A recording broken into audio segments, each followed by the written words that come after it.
오늘은 노트 시간입니다. 노트 시간인데 일단 총론에서 노원 시간에 13페이지까지 했습니다. 오늘은 노동법의 연역부터 보도록 하겠습니다. 노동법의 연역부터. 일단 지난 시간에도 말씀드렸지만 이 총론은 노1에도 나올 수 있고 노2에도 나올 수 있다고 말씀드렸어요. 그렇게 기억하시고요. 노동법의 연역과 관련해서 여기는 완전히 단순 암기사항이죠. 단순 암기사항인데 거기 먼저 1공화국 보세요. 재헌헌법 1948년도 재헌헌법에서 이제 근로 관련 조항이 17조의 규정이 있죠. 거기 4가지가 근로조건 기준을 법률로 정한다라고 되어 있고, 여자 소년 근로의 특별보호, 여자 소년 근로는 이때부터 있었습니다. 그리고 단결권 단체 교섭권 보장, 노동 3권을 보장하고 있었고요. 그리고 근로자 이익분배 균정권을 인정을 했습니다. 근로자 이익분배 균정권을 재헌헌법에서 인정을 했어요. 그 옆에 써놓으세요. 3공화국에서 삭제 이렇게 써놓으세요. 3공화국에서 삭제.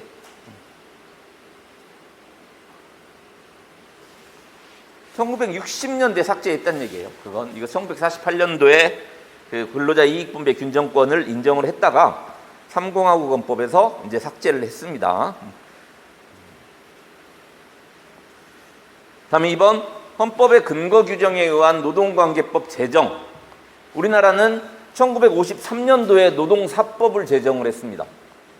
거기 1번에 나와 있는 게 노동사법이에요. 근로기준법, 노동조합법, 노동쟁의조정법, 노동위원회법 이렇게 노동위원회법 이렇게 돼 있죠. 근데 지금은 노동조합 및 노동관계조정법 이렇게 돼 있죠. 그러니까 그 당시에 나와 있던 노동조합법하고 노동쟁의조정법을 통합한 겁니다. 지금은. 그래서 지금은 노동조합 및 노동관계조정법이라고 돼 있지만 그 당시에는 이렇게 분리가 돼 있었어요. 그래서 노동사법을 1953년도에 제정을 했다라는 것도 기억을 해두시고요. 다음에 이제 1953년도에 제정된 노동조합법의 주요 내용입니다. 노동조합법의 주요 내용. 기억하셔야 될 건 두 번째 줄 중간에 노동조합의 부당 노동행위를 인정했다. 객관식에서는 굉장히 중요한 내용이죠. 노동조합의 부당 노동행위를 인정을 했다. 그리고 부당 노동행위에 대해서 처벌주의를 채택했다. 이 두 가지는 꼭 기억을 하셔야 돼요. 1953년도 노조법에서는 이 두 가지가 규정이 돼 있었다라는 거. 그리고 3번 노동법의 내용 책이 있죠. 거기 나와 있는 부당 노동행위 제도 조정기간, 노동위원회에 의한 조정 이런 것들은 미국식 제도를 계수한 겁니다. 미국 제도 영향을 받았다는 거고요. 근로계약이나 단체협약은 대륙법, 독일법, 주로 독일법 영향을 받은 겁니다. 독일법 영향을 받았고요. 다음에 이제 제3공화국입니다. 3공화국에서 일본의 직업안정법 이런 걸 개정했다고 나와 있는데 그것보다 2번 보세요. 노동조합법 주요 내용입니다. 이게 이제 3공화국 1963년도예요. 연도까지 말씀을 드리면 거기서 노동조합법의 주요 내용이 어떻게 개정이 됐느냐.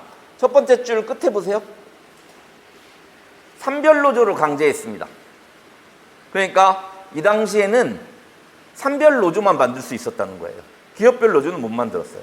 기업별 노조는 못 만들었다는 거.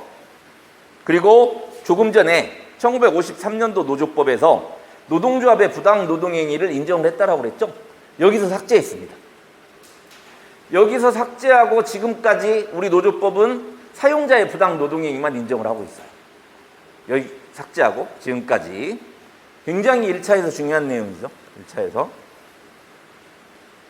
그리고 조금 전에 부당 노동행위에 대해서 처벌주의였다고 그랬죠. 이때 원상위 복지로 바뀌었어요. 처벌주의는 말 그대로 부당 노동행위라면 처벌을 한다는 거고요. 원상위 복지는 예를 들어서 노조활동을 열심히 하는 조합원을 회사에서 해고를 하면 원상회복이라는 건 뭐죠? 원직복직, 임금 소급지급 이런 거죠. 그래서 원상회복주의로 바뀌었다라는 거. 그리고 마지막으로 노조법에 1963년도 노동조합법에서 노사협의제도를 도입을 했습니다. 노사협의제도를 도입을 했어요. 그러니까 거기 산별노조 강제부터 마지막까지는 다 기억을 하셔야 돼요. 지금 오늘 한 번 듣고 다 기억할 수는 없죠, 당연히. 여러 번 반복하시면 나중에 다 기억이 나니까요. 일단은 중요한 내용이라는 걸 기억하고 계시면 됩니다.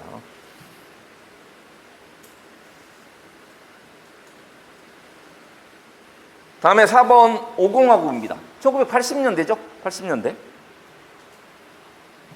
조금 전에 1963년도 노조법에 노사협의제도를 도입했다고 그랬죠? 오공화국에서는 노사협의회법을 제정을 했어요. 그러니까 노동조합법에 들어있었던 노사협의제도를 밖으로 빼서 노사협의회법을 만들었다는 겁니다. 노사협의회법을 만들었다.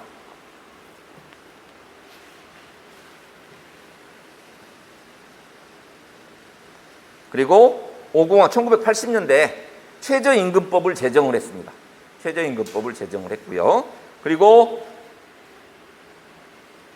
조금 전에 1963년도 노조법에서 산별노조만 만들 수 있었다고 그랬죠? 이때는 1980년인데, 80년도인데 이게 기업별 노조만 만들 수 있었어요. 산별노조는 만들 수 없었습니다. 이때는 산별노조는 만들 수 없었다라는 거.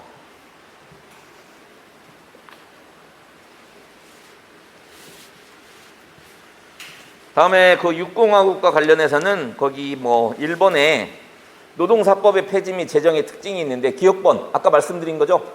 노동조합법과 노동쟁의 조정법을 통합해서 지금과 같이 노동조합 및 노동관계 조정법이 됐다라는 거. 그리고 노사협의회법을 지금은 이름을 바꿨어요. 근로자 참여 및 협력 증진에 관한 법률로. 우리 노트 시험범위에 들어가죠. 이것도 노트 시험범위에 들어갑니다. 노트 시험범위에는 지난 시간에 말씀드렸지만 노조법, 노동위원회법, 근로자 참여 및 협력 증진에 관한 법률, 그리고 공무원노조법, 교원노조법 이겁니다.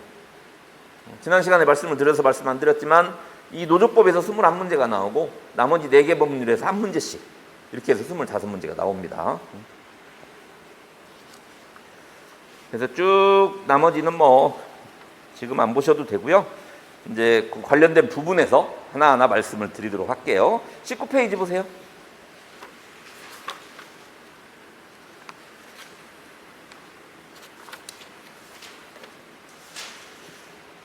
영국의 노동입법입니다. 영국의 노동입법. 영국의 노동입법에서 뭐 개별적 근로관계법을 보시면 도제의 보건 및 도덕에 관한 법률. 이게 최초의 노동법이라고 볼 수가 있죠.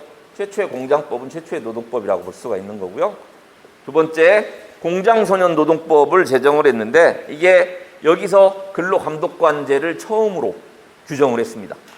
근로감독관제를 처음으로. 우리 지금 근로기준법에 나와 있잖아요. 근로감독관제를 처음으로 규정을 했고요. 다음에 이제 집단적 노사관계법과 관련해서 1799년에 단결금지법. 이때는 노조를 만들면 형사상 공모죄로 처벌을 했어요. 이 노동 3권이 뭐죠? 단결권, 단체교섭권, 단체행동권입니다. 이 노동 3권의 법적 승인 단계를 보면은 처음이 금지 단계. 이게 금지 단계죠. 금지 단계. 이때는 단결 자체를 금지했어요. 그러니까 지금 여기 단결금지법, 형사상 공모죄로 처벌하는 거 이게 금지 단계죠. 단결 자체를 금지한다. 단결을 금지했다. 이때는 단결을 금지했다라는 거. 다음에 거기 2번 보시면은 노동조합법에서는 이제 단결권을 인정을 했어요. 이때부터는 단결권을 인정을 했습니다.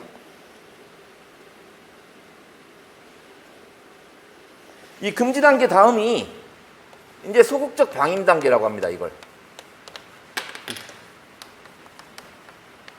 소극적 방임 단계라고 하는데 이 소극적 방임 단계는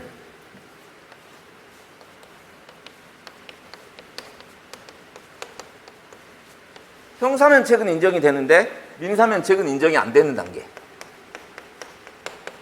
이게 소극적 방임 단계입니다. 그러니까 노조를 만들어도 처벌은 안 받는데 손해배상 청구는 당할 수가 있다는 얘기죠. 민사면책은 인정이 안 된다는 게 이게 소극적 방임 단계예요. 그리고 마지막으로 세 번째가 이제 합법화 단계죠. 이게 합법화 단계. 여기서는 이제 민사면책까지 인정이 되는 단계입니다. 이게 이제 민사면책까지 인정.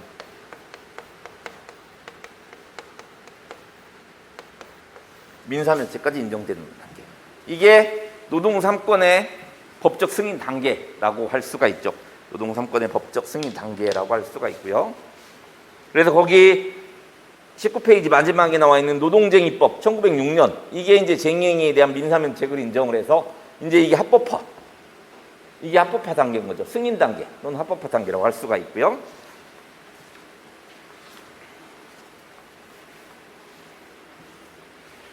다음에 독일의 노동입법인데, 독일의 노동입법은 뭐 집단적 노사관계법 볼게요.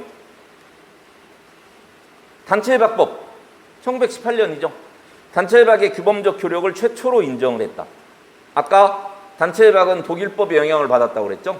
독일법의 영향을 받았다고 말씀을 드렸어요. 그리고 1919년 바이마르 헌법에서 최초의 근로권 및 노동 3권을 헌법상 인정을 했습니다. 근로의 권리나 노동 3권 이런 것들은 사회적 기본권이라고 합니다. 자유권적 기본권이 아니고 사회적 기본권이라고 하는데, 이 사회적 기본권을 헌법에서 최초로 인정한 게 1919년 바이마르 헌법이에요.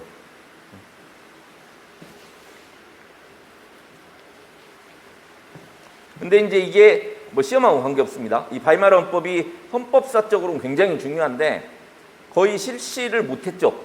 히틀러가 나와서 거의 실시를 못했어요. 근데 헌법사적으로는 그 노동 사회적 기본권을 최초로 규정한 헌법이어서 굉장히 중요한 거죠.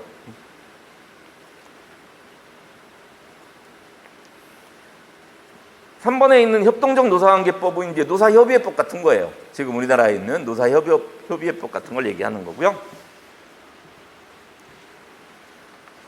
다음에 미국의 노동입법입니다. 미국의 노동입법, 그 1번 보시면은 노리스 라가르디아법이라고 되어 있는데, 비열계약을 불법화했다. 비열계약은 다른 말로 하면 환경계약하고 똑같습니다. 환경계약, 옐로우 도 컨트랙트입니다. 이런 걸 환경계약이라고, 비열계약이라고 해요. 노조에서 탈퇴할 걸 고용조건으로 한달지, 노조에 가입하지 않을 걸 고용조건으로 한달지, 이런 게 비열계약, 환경계약입니다. 이런 비열계약이나 환경계약을 불법화한 게 노리스 라가르디아법이고요.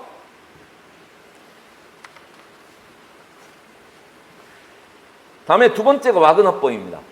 이 외국의 노동입법에서 중요한 건 미국의 노동입법이에요. 근데 미국의 노동입법에서도 중요한 게 이 와그너법입니다. 와그너법.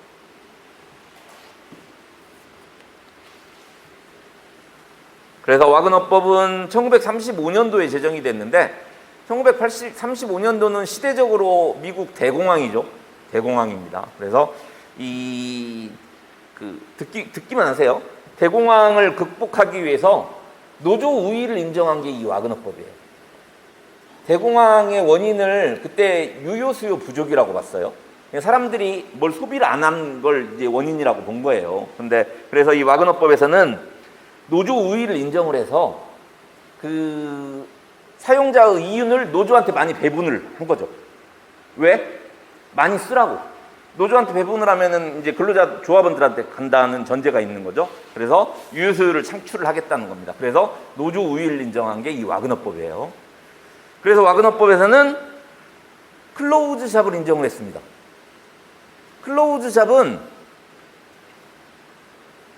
노조원만 채용할 수 있는 게 클로우즈 샵이에요.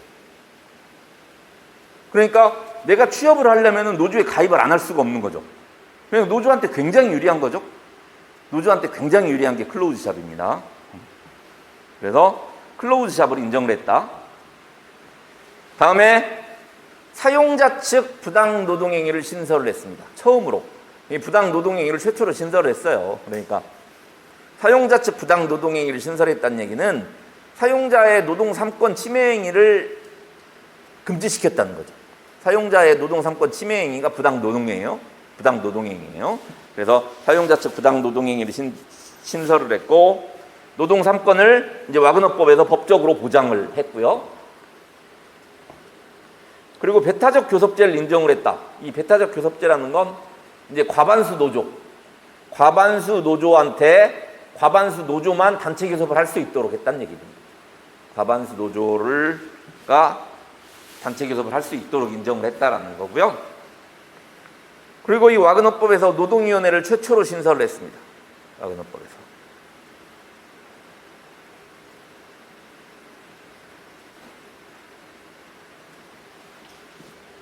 우리나라에 가장 많은 영향을 미친 게 이 와그너법입니다. 가장 많은 영향을 미친 게. 다음에 3번의 테프트-하틀리법. 이것도 중요하죠. 시기적으로는 1947년입니다. 조금 전에 와그너법이 뭐라고 그랬죠? 노조 우위를 인정한 거라고 그랬죠? 1947년이면 2차 대전 이후죠. 2차 대전 이후에 노조 권한이 지나치게 비대해졌다고 판단을 해서 노조 권한을 와그너법에 비해서 좀 제한한 법이에요. 이게. 노조 권한을. 그래서 그 제한한 내용 중에 하나가 그겁니다. 가장 중요한 게. 노동조합의 부당 노동행위를 인정했다는 거. 밑줄 그어주세요. 노동조합의 부당 노동행위를 인정했다. 그래서 아까 우리가 1953년도에 노동사법을 제정했잖아요. 그때 노동조합법에서 노동조합의 부당 노동행위를 이 테프트-하틀리법의 영향을 받아서 인정을 한 겁니다. 아주 중요한 내용이죠. 1947년도 테프트-하틀리법에서 노조의 부당 노동행위를 인정을 했는데 그 영향을 받아서 우리나라도 1953년 노조법을 제정을 할 때 노조의 부당 노동행위를 인정을 했어요. 근데 63년도에 삭제를 하고 지금까지 쭉 사용자의 부당 노동행위만 인정을 하고 있다는 거죠. 이게. 그리고 클로즈샵을 부정을 하고 유니온샵을 인정했습니다. 유니온샵은 조금 전에 클로즈샵이 뭐라고 그랬죠? 노조원만 채용할 수 있는 거라고 그랬죠? 근데 유니온샵은 누구나 채용할 수 있는데 일단 채용이 되면 반드시 노조에 가입을 해야 된다라는 겁니다. 그러니까 이것도 노조한테 유리한 거예요. 근데 클로즈샵보다 상대적으로 덜 유리하다는 거죠. 그렇죠? 유니온샵을 인정을 했다.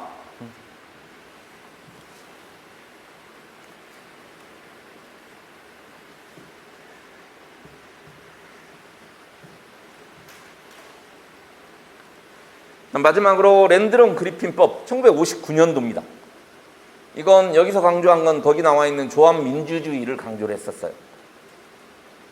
이건 기억을 안 하셔도 되는데 1950년대 미국에서 메카시 열풍이라는 게 있었어요.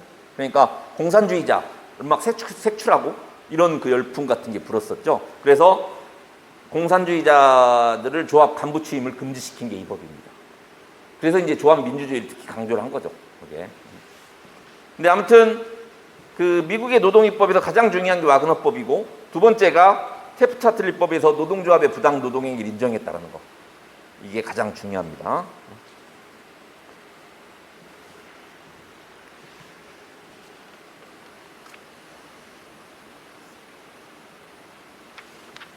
다음에 이제 국제노동기구 ILO입니다.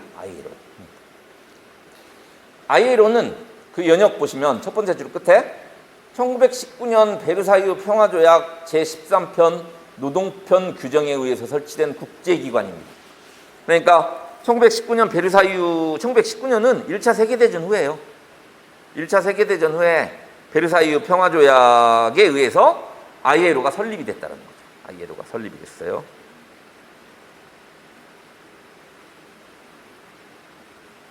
그래서 그 두 번째 꼭지 보시면은 26개 총회 필라델피아 선언이 있죠. 이게 1944년입니다.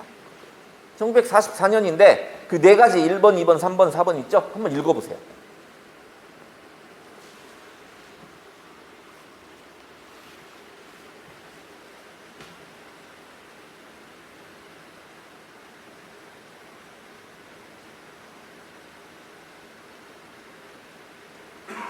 필라델피아 선언은 다른 말로 ILO 목적에 관한 선언이라고도 합니다. ILO 목적에 관한 선언이라고도 하는데 다음 중 필라델피아 선언의 내용이 아닌 것은 ILO 목적에 관한 선언의 내용이 아닌 것은 이런 문제가 나왔고요. 그러니까 이건 1, 2, 3, 4번은 이 네 가지는 눈에 익혀두실 필요가 있는 거죠. 거기 1번, 2번, 3번, 4번 보시면은 비정규직과 관련된 내용은 없죠? 없습니다. 그 당시에는 비정규직이 문제 안 됐어요. 1940년대에는.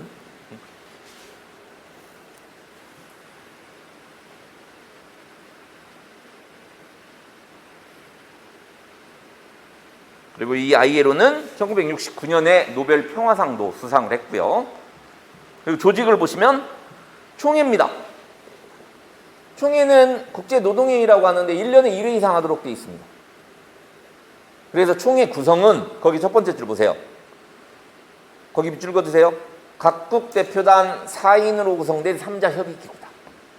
그러니까 노사정, 노사는 각각 한 명이고 정부는 2명 이렇게 구성이 되어 있습니다. 그러니까 4인으로 구성된 3자 협의기구인데 각자 발언권과 표결권을 갖고 있습니다. 노사정 각자 발언권과 표결권을 행사할 수 있다. 그래서 이 총회에서는 이걸 조약으로 할 건가 권고로 할 건가 이런 것들을 결정을 합니다. 그래서 뭐 우결 정족수는 출석한 총회 대표 3분의 2 이상 찬성이 필요하다라고 하죠.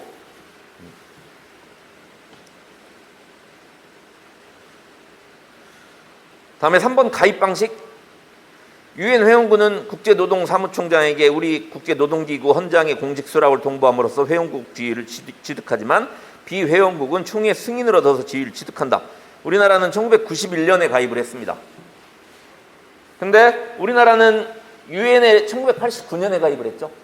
그래서 거기 첫 번째 줄 국제노동사무총장에게 국제노동기구 헌장의 공식 수락을 통보함으로써 가입이 된 거예요. 그때.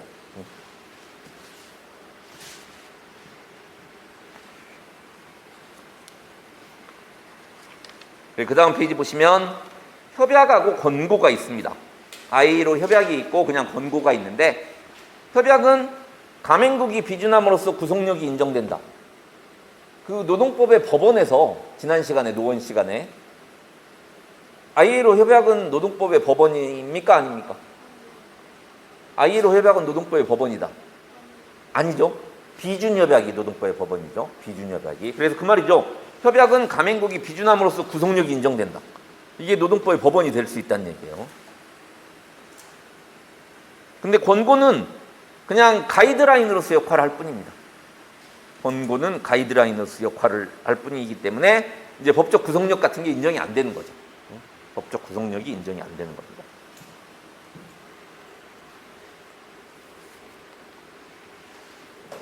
그래서 5번 보시면 ILO 협약은 수백 개예요. ILO 협약은 수백 개인데 핵심 협약 8개가 있어요. 핵심 협약 8개가 있는데 작년까지 우리가 비준한 협약이 4개고 비준하지 않은 협약이 4개였어요. 거기 미비준 협약, 비준 협약 돼 있잖아요. 이게 굉장히 시험에 잘 나왔어요. 근데 올해 그 미비준 협약 중에서 거기 나와 있는 29호, 87호, 98호를 비준을 했습니다. 그러니까 지금은 거기 나와 있는 미비준 협약 중에서 105호만 비준을 안 한 거예요. 표시해 두세요. 거기. 그러니까 지금은 우리나라는 ILO 핵심 협약 8개 중에서 거기 나와 있는 미비준 협약 두 번째 줄 끝에 나와 있는 105호 강제근로 폐지에 관한 협약만 비준하지 않았어요.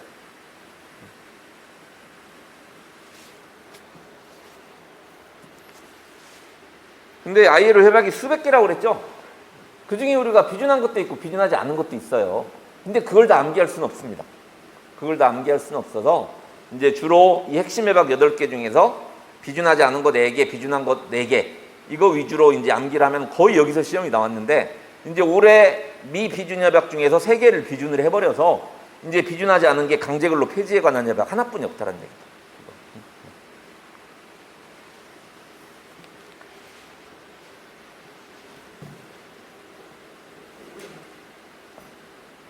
ILO 1호 협약이 이런 거예요. 하루 8시간 일주일에 48시간 근로. 이게 ILO 1호 협약입니다. 이제 47호 협약 같은 게 주 40시간. 지금 우리도 주 40시간이잖아요. 그러니까 ILO와 관련된 내용은 아까 말씀드린 앞 페이지에 나와 있는 필라델피아 선언 그 4가지 그리고 총회 구성 각국 대표단 4인으로 구성된 3자 협의기구 각자 발언권 표결권을 갖는다라는 거 그리고 지금 말씀드린 이 핵심 협약 중에서 비준한 거하고 비준하지 않은 거 그 3가지가 가장 중요한 거죠. 3가지. 다음에 23페이지입니다. 이제 노동기본권입니다. 노동기본권. 그 우리 노동법과 관련된 헌법 규정이 개별적 근로관계법의 헌법상 근거조문이 32조라고 했어요. 32조는 아무리 강조해도 지나치지 않을 만큼 중요하다고 그랬죠. 거의 1년에 한 문제씩 나온다고 생각하시면 됩니다.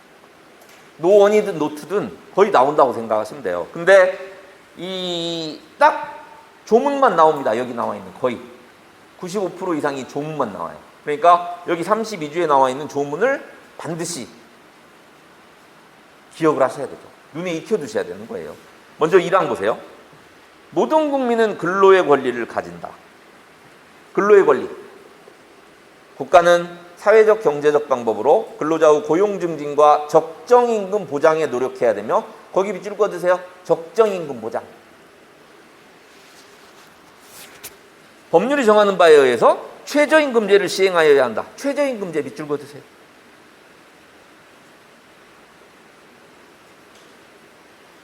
앞에 적정임금이고 뒤에는 최저임금이죠. 이걸 바꿔서 틀린 질문으로 됩니다. 이걸 바꿔서. 근데 이걸 정확히 모르면은 그냥 읽어보면 맞는 것 같아요. 그런 건. 거기 국가는 사회적 경제적 방법으로 근로자의 고용 증진과 최저임금 보장에 노력해야 합니다. 틀린 말 같지가 않잖아요. 그렇죠? 그러니까 확실히 기억을 하셔야 되는 거죠. 이건 1항. 다음 2항. 모든 국민은 근로의 의무를 진다. 국가는 근로의 의무 내용과 조건을 민주주의 원칙에 따라서 법률로 정한다. 라고 되어 있습니다. 그래서 32조에서는 근로의 권리, 근로의 의무를 규정을 하고 있고요. 3항. 근로조건의 기준은 인간의 존엄성을 보장하도록 법률로 정한다. 법률로 정한 게 뭐라고 그랬죠? 근로기준법이라고 그랬죠. 법률로 정한 게 근로기준법입니다. 다음 4항. 여자의 근로는 특별한 보호를 받으며 고용, 임금, 근로 조건에 있어서 부당한 차별을 받지 않는다. 여성 근로자 보호는 우리 근기법에도 규정이 있고 남녀 고용평등법에도 여기저기 산재해 있습니다. 다 이 헌법 32조 4항을 근거로 해서 근로기준법에 여성 근로자 보호 규정이 있고 남녀 고용평등법에도 있는 거예요. 다음 5항. 연소자 근로는 특별한 보호를 받는다 라고 되어 있습니다. 여성하고 연소 근로자 보호를 규정을 해놓고 있습니다. 다음 6항. 국가유공자, 상위군경 및 전몰군경의 유가족은 법률이 정하는 바에 의해서 우선적으로 근로기회를 부여받는다. 문제가 다음 중 헌법 32조 내용이 아닌 것은 이렇게 나와요. 그러니까 이걸 정확히 기억을 하셔야 되는 거죠. 정확히. 그리고 지난 시간에 나눠드린 프린트물 있죠? 노원 시간에. 거기 한번 보세요. 그 두 번째 페이지 한번 보세요. 두 번째 페이지.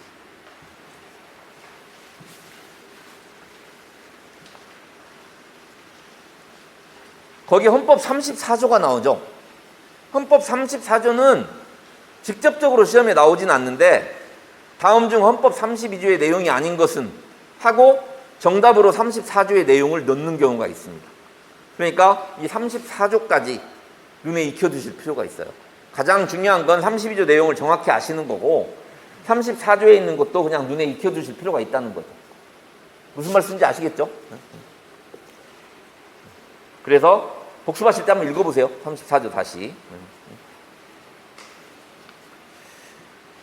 근로의 권리와 관련해서 거기 2번 법적 성격 보세요. 원래 근로의 권리 같은 걸 사회적 기본권이라고 해요. 근데 사회적 기본권은 원칙적으로 국민한테만 보장이 되고 외국인한테는 보장이 안 됩니다. 사회적 기본권은. 그게 원칙이에요. 원칙. 그리고 자연인한테만 보장이 되고 법인은 포함되지 않는 거고요. 뭐 국민에. 원래 민법에서는 사람이 자연인도 있고 법인도 있죠. 근데 여기서 말하는 이 근로의 권리는 국민의 권리이기 때문에 외국인한테는 보장되지 않는다 할 때 그 국민은 그냥 사람이란 얘기죠. 자연인을 얘기하는 거고 이제 법인은 포함되지 않는다라는 거예요. 근데 이렇게 사회적 기본권인 근로의 권리는 원칙적으로 국민한테만 보장되고 외국인한테는 보장되지 않는다는 게 원칙인데 그 다음 페이지 보세요. 우리 헌재 판례가 나옵니다. 한번 읽어보세요. 거기 쭉 1분 동안 한번 읽어보세요.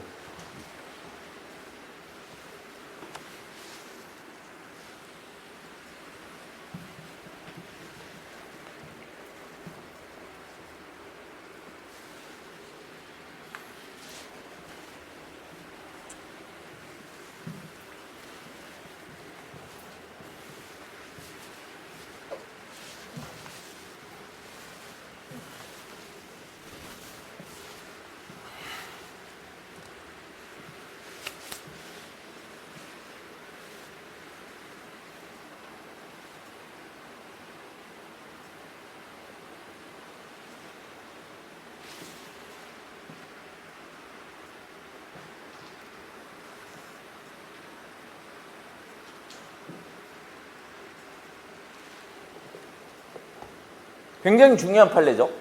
우리 현재 판례는 근로의 권리를 두 가지로 나눴습니다. 일할 자리에 관한 권리하고 일할 환경에 관한 권리로 나눠서, 일할 환경에 관한 권리는 무슨 의미냐면은 건강한 작업 환경에서 일할 수 있는 권리, 합리적인 근로 조건 하에서 일할 수 있는 권리, 이런 걸 일할 환경에 관한 권리라고 한다는 거죠. 근데 이런 건 국민뿐만이 아니고 외국인한테도 보장이 된다라고 보는 거예요. 외국인한테까지. 이런 것들은 자유권적 기본권의 성격이 있어서 국민뿐만이 아니고 외국인한테도 보장이 된다라는 게 현재 입장이라는 거죠. 근데 처음에 나오는 일할 자리에 관한 권리 있죠? 일할 자리에 관한 권리는 국민한테만 보장이 된다는 겁니다. 이거. 거기 하나, 둘, 셋, 넷, 다섯 번째 줄 끝에 보세요. 국가에 대해서 고용 증진을 위한 사회경제적 정책을 요구할 수 있는 권리. 이게 일할 자리에 관한 권리라는 거죠. 이건 자유권적 기본권으로서의 성격은 없고 사회적 기본권으로서의 성격만 있다는 겁니다. 그래서 이건 외국인 근로자한테는 보장이 안 된다라는 게 우리 판례 입장입니다. 그 두 가지, 일할 자리에 관한 권리는 국민한테만 인정이 되고 일할 환경에 관한 권리는 자유권적 성격도 있기 때문에 외국인한테도 인정이 된다라는 거.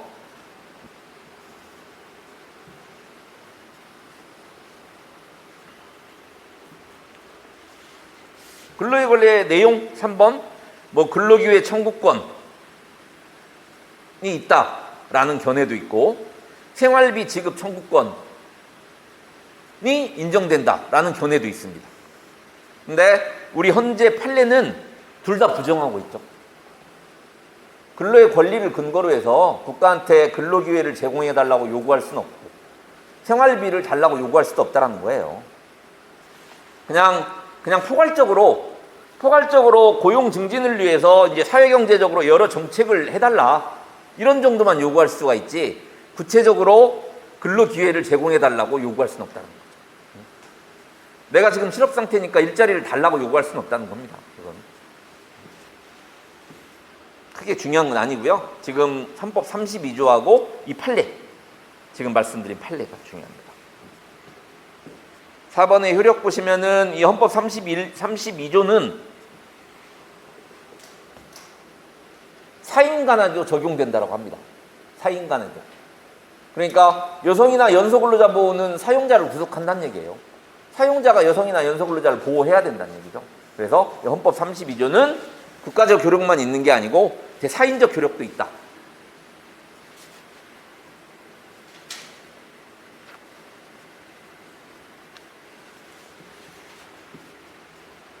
다음에 25페이지 노동 3권입니다.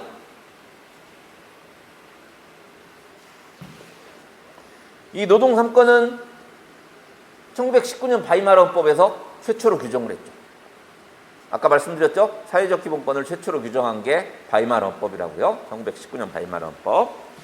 그래서 노동 3권에 의의 보시면 노동 3권이라 하면 근로자가 근로조건 향상을 위해서, 노동 3권은 두 번째 줄에 단결권, 단체 개소권, 단체 행동권, 이게 노동 3권입니다. 노동 3권이라고도 하고 근로 3권이라고도 하고 똑같습니다. 차이가 있는 게 아니에요. 똑같아요. 그래서 이 노동 3권과 관련된 헌법상 근거조문이 거기 나와 있는 헌법 33조죠. 그러니까 이게 집단적 노사관계법의 헌법상 근거조문입니다. 이것도 아무리 강조해도 지나치지 않을 만큼 중요하죠. 이것도요.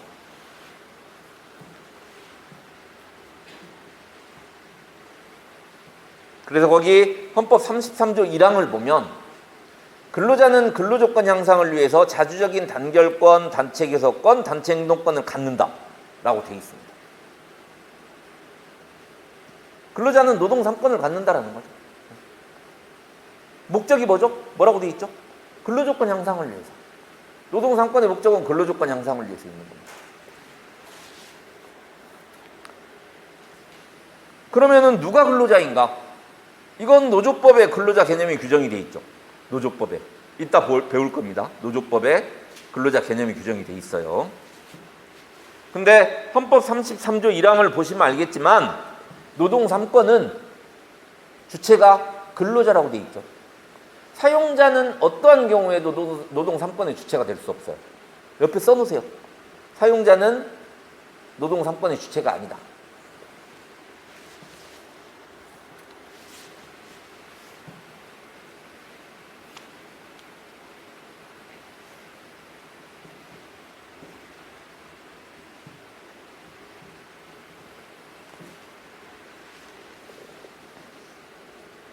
이 항 보시면 공무원인 근로자는 법률이 정하는 자에 한해서 단결권, 단체 개소권, 단체 행동권을 갖는다.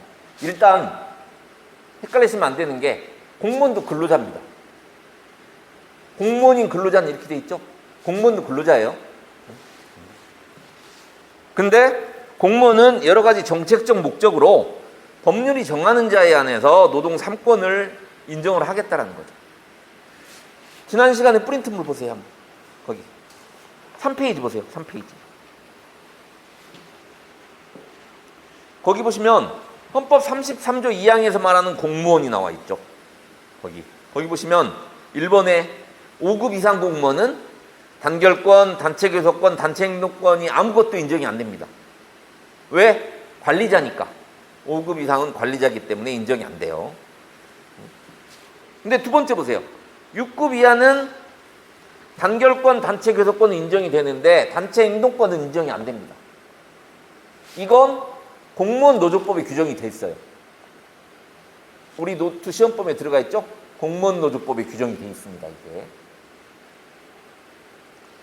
마지막으로 세 번째, 사실상 노무에 종사하는 자는 단결권, 단체 개소권, 단체 행동권이 다 인정이 돼요. 이건 국가공무원법에 규정이 돼 있습니다. 그러니까 거기에 나와 있는 공무원노조법, 국가공무원법, 지방공무원법이 헌법 33조 2항에 나와 있는 법률인 거죠. 그렇죠? 헌법 33조 2항에 나오는 법률인 거예요. 그게.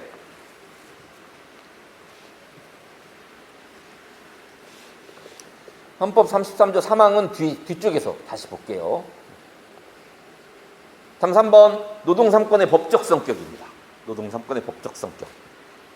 일단 노동 3권의 법적 성격에 대해서 자유권이라고 주장하는 견해도 있고요. 사회적 기본권이라고 주장하는 견해도 있고요. 혼합건설, 이건 자유권적 성격도 있고 사회적 기본권의 성격도 있다라는 견해입니다.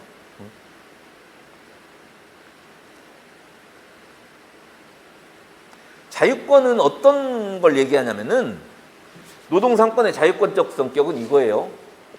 듣고 이해만 하세요. 그냥. 내가 노동 3권을 행사하는데 국가에서 방해하지 마라. 이게 자유권적 성격입니다.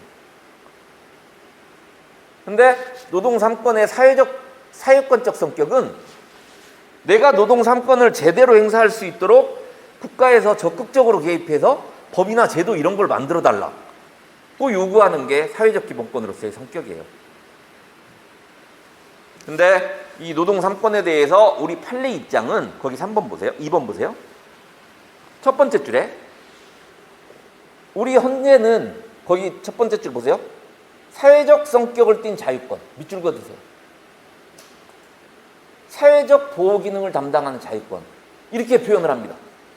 그러니까 이 표현 그대로 기억을 하세요. 이 표현을 보면은 자유권적 성격도 있고 사회권적 성격도 있다라는 거죠. 그렇죠?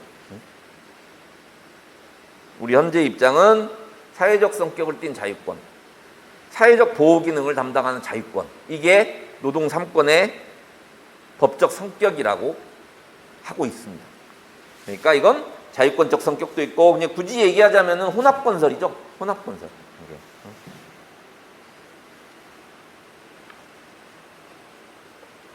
다음에 그 다음 페이지 보세요. 노동 3권의 주체. 일단 헌법 33조 1항의 근로자는 근로조건 향상을 위해서 자주적인 단결권, 단체 개소권, 단체 행동권을 갖는다 이렇게 돼 있죠. 그러니까 노동 3권의 주체는 일단 근로자입니다. 근로자.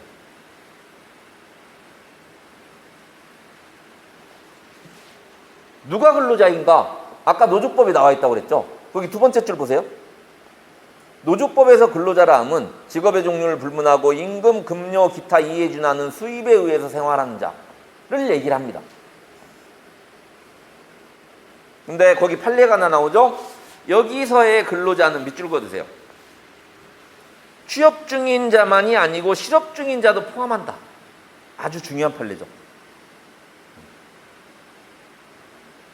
금기법상 근로자는 사업장에서 사용 종속 관계가 있어야 이게 금기법상 근로자인데, 노조법상 근로자는 취업 중인 자뿐만이 아니고 실업자나 해고자도 노조법상 근로자가 될 수 있다라는 게 우리 판례 입장입니다. 그러니까 반드시 사업장에 고용된 자로 한정할 필요가 없다라는 거죠.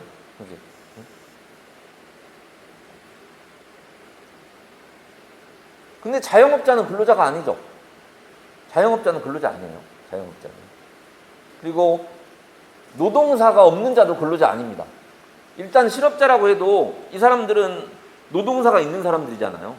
그러니까 근로자로 볼 수가 있는데, 그냥 노동사가 없는 자는 근로자라고 볼 수가 없어요.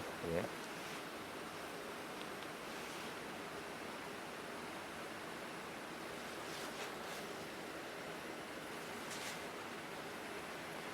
뭐 취업 중인 자만이 아니고 실업 중인 자도 포함된다. 노조법상 근로자라는 건 좀 이따 뒤에서 노조법에 들어가서 다시 한번 나옵니다.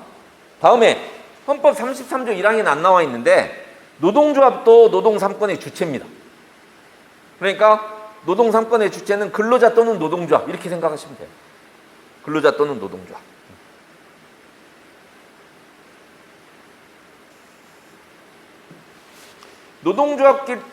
노동조합들끼리 모여서 뭐 산별연합단체도 만들고 이렇잖아요. 그러니까 노동조합도 노동 3권을 가지고 있어서 그런 거예요. 그게. 다음 3번. 노동 3권 행사의 상대방으로서의 사용자. 아까 뭐라고 그랬죠? 사용자는 어떠한 경우에도 노동 3권의 주체가 될 수 없다고 그랬죠. 그냥 사용자는 노동 3권 행사의 상대방인 겁니다. 상대방. 그러니까 노조법에 사용자가 개념 규정이 된 이유는 이 사람이 노동 3권의 상대방이 될 수 있는 사람인가 없는 사람인가를 알기 위해서 노조법에 사용자가 개념 규정이 돼 있는 거예요. 그게. 그래서 보시면은 거기 첫 번째 줄, 단결권과 단체 행동권 행사는 종속 노동관계를 전제로 한다는 점에서 사용자가 주체가 될 수 없고, 단체 교섭권에 있어서도 사용자는 단체 교섭의 상대방이 될 뿐이라는 거죠. 단체 교섭권의 주체는 아니라는 거죠. 단체 교섭권의 주체는 아니다.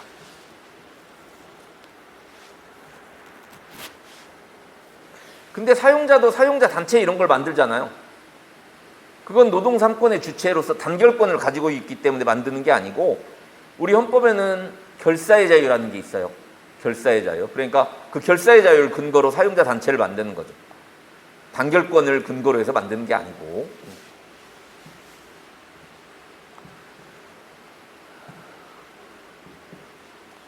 다음에 이제 노동 3권의 내용입니다. 먼저 단결권. 의 보세요. 근로자들이 자주적으로 단결하여 노동조합을 설립 운영하고 이에 가입할 수 있는 권리.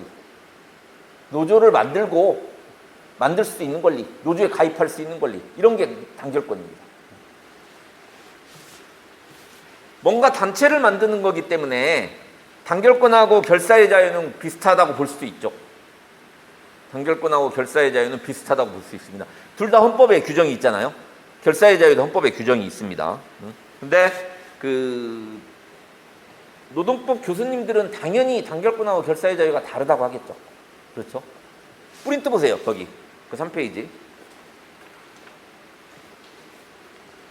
그러니까 단결권이 독립적인 권리가 아니라는 견해도 있지만 이런 차이가 있다는 거예요. 단결권은 주체가 근로자인데 결사의 자유는 국민이다. 이런 차이가 있고요. 그리고 아까 33조 1항에 단결권의 목적은 근로조건 향상이라는 경제적 결사가 목적인데, 결사의 자유는 목적이 정치적 결사, 뭐 정당을 만들든지 이런 거죠. 주로 목적이. 그래서 노동 3권의 법적 성격이 뭐라고 그랬죠? 자유권적 성격도 있고 생존권적 성격도 있다고 그랬죠? 근데 결사의 자유는 자유권적 성격만 있습니다. 그리고 이거 소극적 권리는 좀 이따 뒤에 다 나오는데, 결사의 자유에서는 소극적 권리가 인정이 돼요. 근데 단결권에서는 소극적 권리가 인정이 안 된다는 게 판례 입장입니다. 좀 이따 뒤에 설명드릴게요, 이건.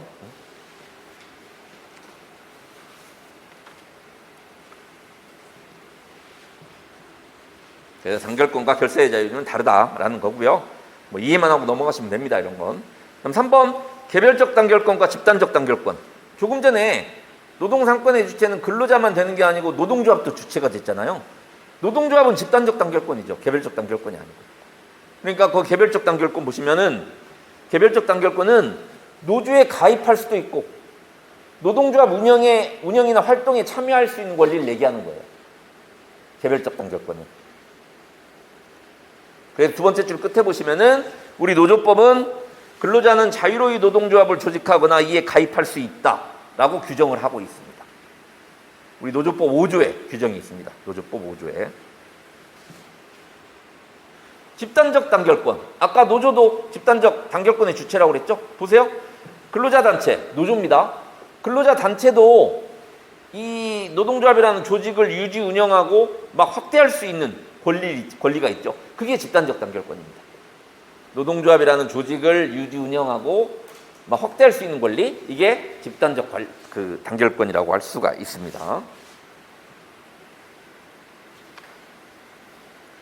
다음에 4번에 적극적 단결권하고 소극적 단결권이 있습니다. 적극적 단결권, 의의 보세요. 노동조합을 단결하고 결성하고 이에 가입하여 노동조합의 구성원으로서 활동을 할 수 있는 권리. 적극적 단결권. 뭐 이건 뭐 당연히 알 수 있는 거죠. 중요한 게 소극적 단결권이에요. 일단 소극적 단결권의 개념은 단결하지 아니할 자유. 그러니까 원하는 경우에 노동조합에 가입하지 않거나 가입한 노동조합에서 탈퇴할 수 있는 권리. 이게 소극적 권리입니다. 소극적 단결권입니다. 그래서 이 소극적 단결권 개념은 이해를 하셨죠? 문제가 중요한 게 뭐냐면은 이 소극적 단결권이 헌법 33조 1항에서 규정되어 있는 단결권에 포함이 되느냐, 포함되지 않느냐. 이게 중요한 겁니다. 헌법 33조 1항이 뭐였죠? 근로자는 근로조건 향상을 위해서 자주적으로 근로조건 향상을 위해서 단결권, 단체 개선권, 단체 행동권을 갖는다. 이렇게 되어 있잖아요. 근데 여기 단결권에 소극적 단결권이 포함되어 있느냐는 거죠. 그래서 이 소극적 단결권 인정 여부와 관련해서 거기 소극적 단결권 긍정설은 그 33조 1항에 소극적 단결권이 포함되어 있다는 거예요.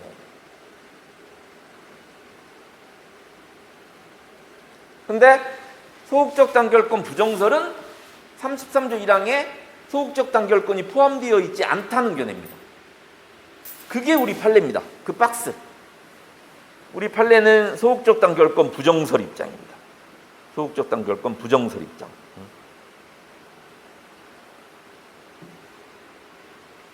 거기 보세요. 박스.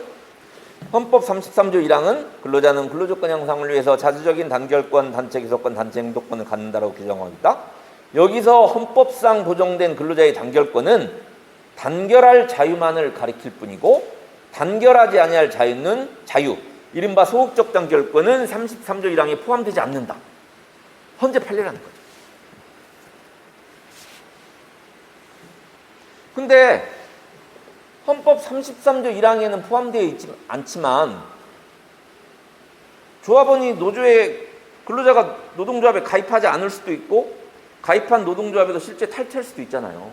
그건 어떻게 보장이 되느냐에 대해서 거기 마지막 줄 보세요. 밑에서 두 번째 줄.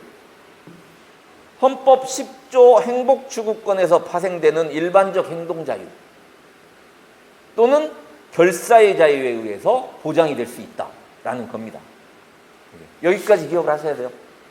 소극적 단결권은 헌법 33조 1항에 포함되어 있지 않는데 노조에 가입하지 않거나 가입한 노조에서 탈퇴할 수 있는 권리는 헌법 10조에서 파생되는 일반적 행동자유 또는 결사의 자유에 의해서 인정이 될 수 있다라는 거죠.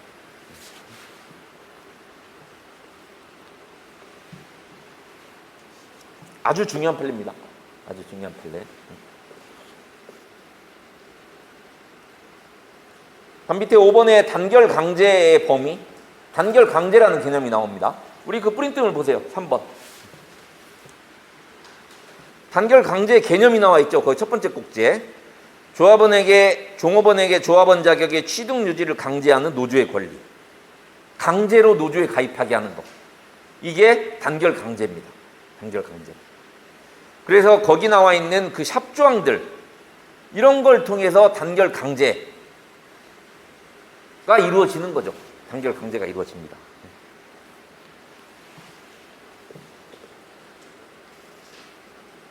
근데 조금 전에 소극적 단결권 긍정설이 있고 소극적 단결권 부정설이 있었죠. 소극적 단결권 긍정설을 취하면은 단결 강제가 인정이 안 돼요. 논리적으로 그렇죠. 소극적 단결권 긍정설을 취하면은 단결 강제가 인정이 안 돼요. 거기 그 소극적 단결권 긍정설 옆에 써놓으세요. 단결 강제가 인정이 안 된다. 이렇게.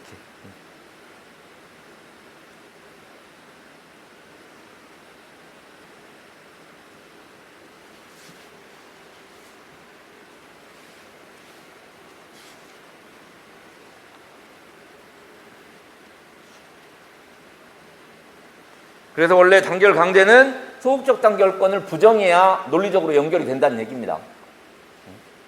근데 단결 강제도 나눠져요. 거기 나와 있지만 일반적 단결 강제가 있고 제한적 단결 강제가 있습니다. 읽고 이제 이해만 하시면 돼요. 일반적 단결 강제는 노동조합에 반드시 가입하긴 해야 되지만 단결 강제이기 때문에 가입할 노동조합을 내가 선택할 수 있는 이걸 일반적 단결 강제라고 합니다. 근데 제한적 단결 강제는 단결 선택권이 없어요. 반드시 특정한 노동조합에만 가입을 해야 돼요. 그게 제한적 단결 강제입니다.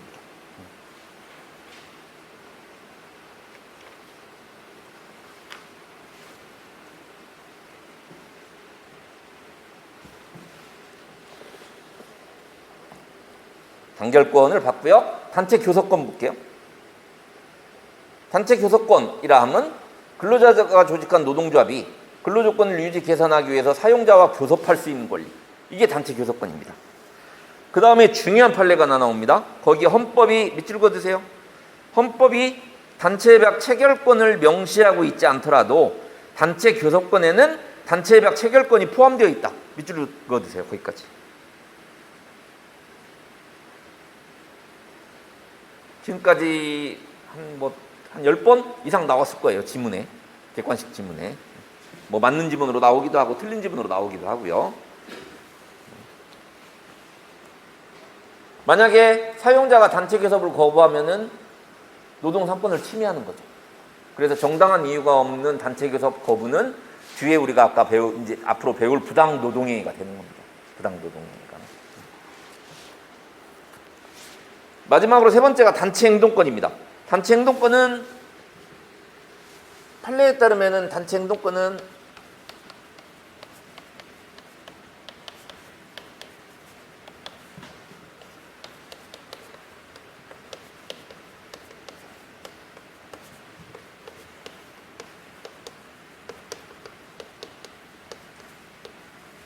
이렇게 구분을 합니다. 판례에 따르면. 근데 보통 단체 행동하면은 쟁행이라고 생각을 하죠. 쟁행이가 비중이 굉장히 크기 때문에 쟁행이 보통 단체 행동하면 쟁행이라고 하지만 단체 행동은 쟁행보다 범위가 넓은 거죠. 그렇죠? 단체 행동은 쟁행보다 범위가 넓은 겁니다. 쟁행이라고 인정을 하기 위해서는 업무의 정상적인 운영을 저해해야 쟁행입니다. 쟁행의 가장 중요한 개념은 업무의 정상적인 운영을 저해한다는 표현이에요. 업무의 정상적인 운영을 저해하지 않으면 쟁행위가 아닙니다. 그건 뭐냐? 업무의 정상적인 운영을 저해하지 않는 노동조합의 활동을 조합활동이라고 하는 거죠. 조합활동. 그러니까 이런 거죠. 일은 하면서 이런 리본 같은 거 착용하고 있는 거죠. 임금 인상 쟁취, 해고 근로자 복직 이런 것들은 업무는 하고 있잖아요. 그러니까 업무의 정상적인 운영을 저해하지는 않는 거죠. 그냥 조합활동이라고 할 수 있는 거죠. 뭐 유인물을 배포하는 것도 마찬가지고요. 노조에서 일은 하면서 유인물을 배포할 수 있잖아요. 이런 것도 조합활동이에요. 왜? 업무의 정상적인 운영을 저해하지 않기 때문에. 그래서 아무튼 단체 운동은 쟁행위보다 넓은 개념입니다. 조합활동을 포함하고 있기 때문에. 여기까지 해서 노동 3권을 봤고요. 잠깐 쉬었다가 노동 3권의 효력부터 보겠습니다. 오늘만 조금 어렵습니다. 약간 추상적이어서 좀 어렵고요. 다음 시간부터는 별로 어렵지 않습니다.